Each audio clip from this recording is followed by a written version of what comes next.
अपने इस YouTube channel में मैं आप सभी के समक्ष उपस्थित हूँ अपनी जानकारी को आप सभी के साथ साझा करने के लिए। अपने इस चैनल में मैं आपको तबला विषय से संबंधित कुछ मूलभूत जानकारी दूंगी जो कि शिक्षा के प्रत्येक स्तर पर आपके काम आएगी। इस चैनल को मेरा बनाने का उद्देश्य भी यही है कि आप अपने घर में रहकर इस विषय की तैयारी कर सकें और तबला विषय की शिक्षा ग्रहण कर सकें। हालांकि ये एक प्रयोगात्मक विषय है और इसकी बहुत अच्छी तैयारी तभी संभव है जब आप किसी गुरु के सानिध्य में रहकर इसकी शिक्षा ग्रहण करें। इन चैनलों के माध्यम से इसकी अच्छी तैयारी संभव नहीं है, परंतु फिर भी जैसा कि पिछले कई वर्षों से हम देख रहे हैं और जिस तरीके की परिस्थितियां हमारे सामने आई हैं, तो उन परिस्थितियों को देखते हुए ये भी आवश्यक है। तो आइए हम शुरू करते हैं।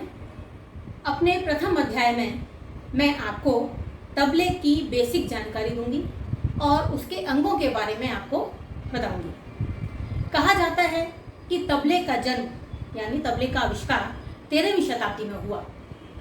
महान संगीतज्ञ और महान कवि अमीर खुसरो ने पखावज वाद्य के दो टुकड़े करके पखावज को 2 टुकड़ों में बांटकर तबले का आविष्कार किया।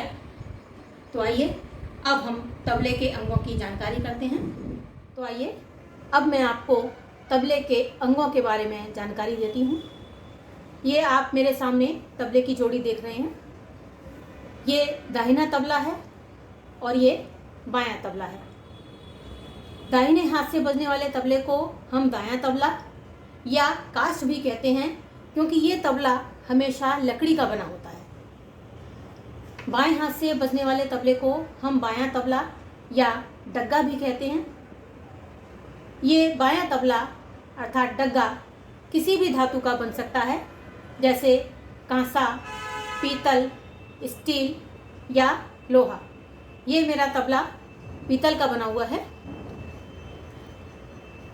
प्राचीन समय में बायां तबला मिट्टी का भी बना होता था, परंतु वर्तमान में इसका प्रचलन कम होता जा रहा है।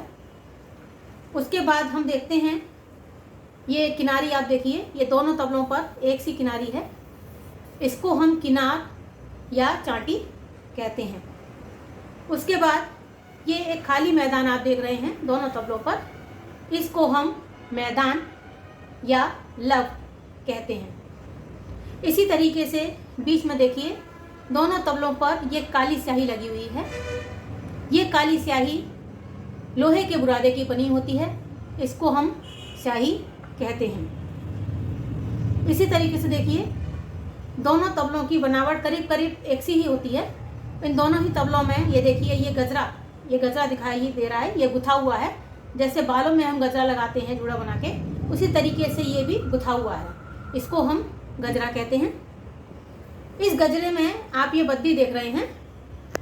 ये जिस तरीके से ढोलक में डोरी लगी होती है और उससे ढोलक को कसा जाता है, उसी तरीके से इस तबले में ये बद्दी लगी हुई होती है और इससे हम इस तबले को कसते हैं। इसके चमड़ा, ये जो चमड़ा है इसको हम कसते हैं। बाएं में भी इसी तरीके से ये बद्दी लगी हुई हैं। इन बद्दियों से 16 घर बनते हैं। आप किसी भी तबले को उठाकर देख लीजिए, चाहे वो छोटे मुंह का तबला हो या बड़े मुंह का तबला हो, प्रत्येक तबले में आपको ये 16 घर ही मिलेंगे। एक बार हम इनको काउंट करते हैं, यहाँ से हम शुरू करेंगे। ये देखिए 1 2 3 4 5 6 7 8 9 10 11 12 13 14 15 और ये 16। 2 बद्दियों के बीच का जो हिस्सा होता है वो एक घर कहलाता है। इन 16 घर के बीच में ये 8 गट्टे होते हैं। ये देखिए ये गट्टे लगे हुए हैं, इसमें 8 गट्टे होते हैं जो इन 16 घरों के बीच में लगे होते हैं। 2-2 बद्दी के बीच में एक एक गट्टा कवर करता है, इनको हम गट्टा कहते हैं। इन गट्टों का इस्तेमाल तबले को चढ़ाने में, स्वर को ऊंचा करने में और तबले को उतारने में, स्वर को नीचा करने में इसका इस्तेमाल किया जाता है। इसके बाद सबसे आखिरी में हम देखते हैं ये इंडुरी है। ये देखिए ये तबले को रखने के काम में आती है।